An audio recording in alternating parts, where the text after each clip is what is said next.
வணக்கம். அதாவது சமத்துவத்தை நீங்க சொல்றீங்க, இறைவன் படைப்பு அனைவரும் சமம் அப்படின்னு சொல்றீங்க. அப்படி இருக்கும்போது பள்ளிவாசல் தொழுகை நேரத்துல பெண்கள் அனுமதிக்கிறது இல்ல, அது ஏன்? பெண்கள் அனுமதிப்பது கிடையாது, குறிப்பிட்ட வயதுக்கு மேல்பட்ட பெண்களை. அதுக்கான காரணம் சகோதரர் என்ன கேக்குறாங்கன்னா, சமத்துவத்தை சொல்றீங்க, ஆனா பெண்களை உங்களுடைய பள்ளிவாசல்கள்ல அனுமதிக்கிறது இல்லையே வழிபாட்டுக்குன்னு கேக்குறாங்க. இது அப்படி கிடையாது. அவங்க சில இடங்கள் அப்படி பார்த்திருக்கலாம்.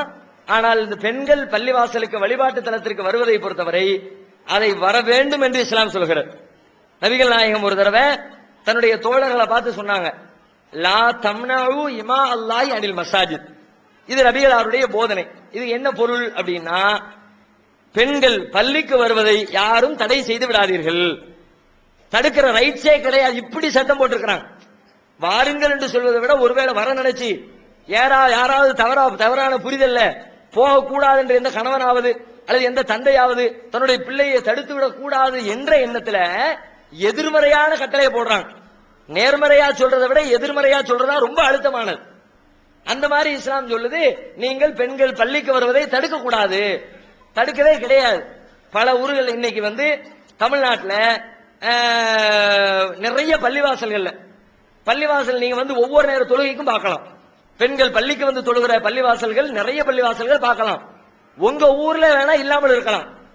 உங்க ஊர்ல அக்கம் பக்கத்துல இங்க லோக்கல் லெவல்ல எனக்கு தெரியல, திட்டச்சேரியில பெண்கள் பள்ளிக்கு வருவாங்களா என்ன எனக்கு தெரியல. ஒருவேளை வராம கூட இருந்திருக்கலாம். அதை வைத்து கேட்கலாம். நீங்கள் கேட்கிற இந்த கேள்விக்கு ஒரு நியாயம் இருக்கிறது. சில பள்ளிவாசல்கள்ல பெண்கள் பள்ளிக்கு வரக்கூடாது என்று சொல்லிக் கொண்டிருக்கிறார்கள். நீங்க சொல்றீங்கள, இதே கருத்தை சில பேர் சொல்லிக்கிட்டு இருக்கிறாங்க. அதெல்லாம் வந்தா கெட்டு போயிருவாங்க, நல்லா இருக்காது. ஆம்பளை மூலியம் வணக்கத்திற்குரிய இடத்துல கடவுளுடைய வழிபாட்டு தலத்தில் ஆம்பளை மூலியம் நின்னா அது வேற மாதிரி சிந்தனை வந்துடும் என்றெல்லாம் அவங்களாக சில கற்பனை செய்து கொண்டு பெண்கள் வரக்கூடாது என்று விதியை வைத்து ஒரு சில பள்ளிவாசல் இருக்கிறது. ஆனால் நூற்றுக்கணக்கான பள்ளிவாசல்கள் தமிழ்நாட்டில் எங்களுடைய அமைப்பின் நிர்வாகத்தின் கீழ் மாத்திரம் குறைஞ்சது ஒரு 500 பள்ளிவாசலுக்கு நெருக்கமாகவாவது எங்களுடைய அமைப்பின் கீழ் பள்ளிவாசல்கள் இருக்கிறது. அந்த எல்லா இடத்திலேயுமே பெண்கள் வந்து கொண்டிருக்கிறார்கள், எங்களோடு சேர்ந்து தொழுது கொண்டிருக்கிறார்கள். அவங்களும் எங்களுடைய வழிபாட்டில் பங்கெடுத்துக் கொண்டிருக்கிறாங்க. நாங்க இதை எங்களுடைய மக்களுக்கு சொல்லிக் கொண்டிருக்கிறோம். நீங்க கேட்கிறீங்களே, இந்த மாதிரி சூழ்நிலைக்கு சில பள்ளிவாசல் நிர்வாகங்கள் காரணமா இருக்கிறாங்களே, அந்த பள்ளிவாசல் நிர்வாகத்திற்கு சொல்லிக்கிட்டே இருக்கிறோம், நீங்க செய்யறது தப்பு. கடன் நபிகள் நாயகமே அதை அனுமதிச்சிருக்கிறாங்க.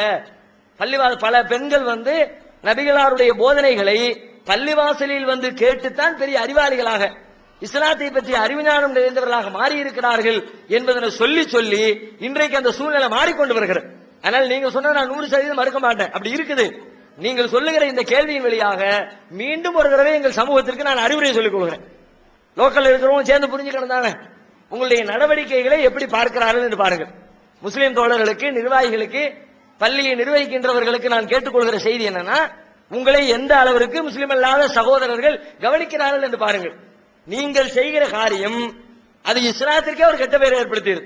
எனவே இஸ்லாமே இப்படித்தான் சொல்கிறதோ என்ற எண்ணத்தை மற்றவர்களுடைய உள்ளத்தை ஏற்படுத்தி விடுகிறது. அதனால நபிகள் நாயகம் அங்கீகரித்த ஒரு காரியத்தை தடுக்கிற அதிகாரம் உலகத்தில் யாருக்கும் இல்லை என்பதை புரிந்து கொண்டு அது மாதிரி தடுத்துக் கொண்டிருந்தால் அந்த தடையை உடனடியாக நீக்கி பள்ளிவாசலுக்குள் பெண்கள் வருவதற்குரிய அழைப்பை, அறிவிப்பை உடனடியாக நீங்கள் செய்ய வேண்டும் என்று சம்பந்தப்பட்ட நிர்வாகிகள் யாரேனும் வந்திருந்தால் அவர்களுக்கு இதை நான் ஒரு கோரிக்கையாக வைத்துக் கொள்கிறேன்.